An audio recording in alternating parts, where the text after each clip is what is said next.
एकटा चुटकुला बुझै छी।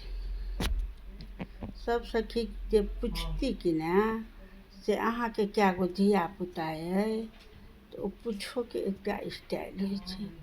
पहिले तऽ की करती, बच्चा सब जे होइ छै से की कहू बड्ड पेड़ै छै, बड्ड पेड़ैया, कतेक पेड़ैया से की कहू, कहल नहि जाइए, बड्ड पेड़ैत रहैया, ई एना ओ एना ओ एना। तखन की भेल तऽ पुछलखिन दोसर सखी जे कए गो धियापुता अइ, से हँ आइ काल्हि तऽ बच्चा सब बड्ड पेड़ैत रहै छै, ठीकेमे हमरो सबके बच्चा जे बड्ड पेड़ैया, की कहू एगो अइ। तऽ दोसर सखीके ओ कहै छथिन, पूछै छथिन तऽ कहै छथिन यै अहाँके कएटा अइ, तऽ कहलखिन कि हमरा तऽ 4टा अइ। अहाँके तहन तऽ आरो पेड़ैत हैत।